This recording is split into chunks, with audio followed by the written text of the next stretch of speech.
What's up, everybody? Hailphyrexia. Always make sure to go to my blog that I run, Infect Galore, and visit my tapped out profile, which boasts the most Infect decks on any profile. Both will be linked in the description below. So, today, we are doing the second part of the Sleeve Kings review. As you can see, I have a stack of them here. Actually, currently on one of my pet decks, Massacre Girl, for EDH. So, let's start out with some pros, and then I'll go to cons, and then I'll compare them to what I usually use, Dragon Shields. So, for pros, these are meant for the casual player, and are meant to be affordable, which are definitely the case. Also, they are clear, very clear matter of fact, and at pretty much any angle, they are glare-free to very little glare, which is very nice. They're thicker than penny sleeves, but you can also get them at quantities and prices like penny sleeves, so you can also know that you can put this on like a draft or a pre-release deck and you can be confident in its safety. And plus, they're quick and easy to grab and use. So, another pro is some of the seams.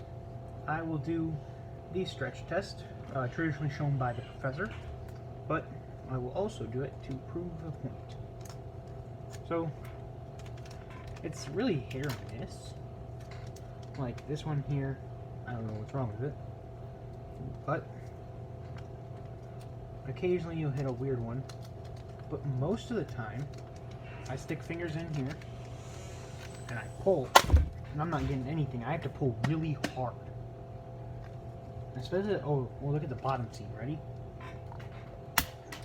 The other plastic around the seam rips and turns colors way before the actual seam happens. And this is how it usually is with all the seams, which is really nice.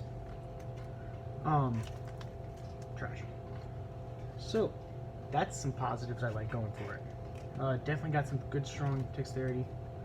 Another pro is, you don't have to worry about, like, splitting sleeves. So if you do, by some means, end up, like, shuffling really aggressively, or they drop and just start sliding or something, this is 110 sleeves. That's right, 110 sleeves. So that's always real nice. So you can have replacements. You know, if you're in like a tournament, you can't just go and buy new packs of sleeves. If you just want to real quick sleeve up another batch, I mean you can, but this is a lot more convenient. Another thing is the fact that they are so freaking cheap for what you get.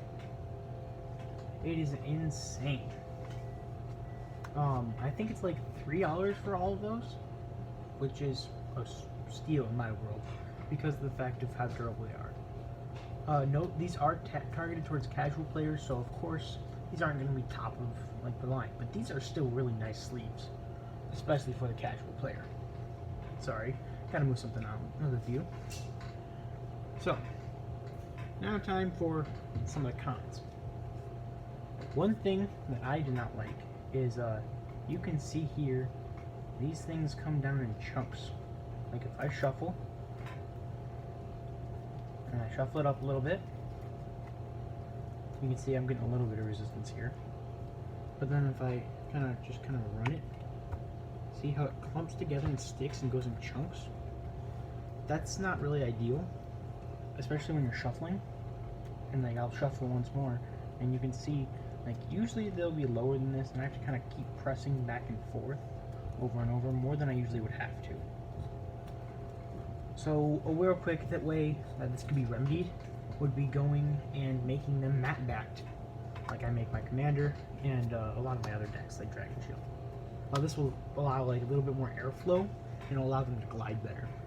That's why you see Ultra Pro, Dragon Shield, and Eclipse, and Katana sleeves doing these things.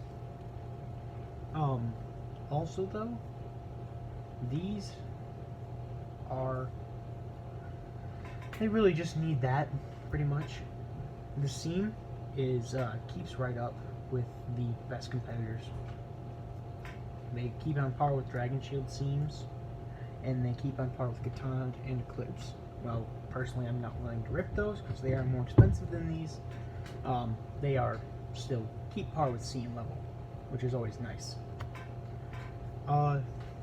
Pretty much if they work on that, it'll end up flowing better. As you can see here, I can just kind of real quick just do my dragon shields, and they slip right into each other. Real quick, remove my Oathbreaker and signature spell. They just kind of slip right into each other.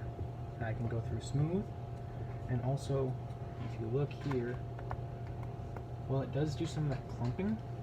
I can do things like this and not have to worry about it clumping up on me. Whereas I take these, again, I'll do what I just did, shuffle it up a little bit. So I have to shuffle for a second there. Oops. Okay, shuffle it up. And I can't really do that. See how I get clumps that are just kind of falling over? So pretty much if you go matte back, that'll prevent some of these things. Which would be really nice actually. If you guys could even do a little bit of matte, it would really change, and I'd probably switch most of my decks into these Sleeve Kings, rather than what my traditional go-to is of Dragon Shields.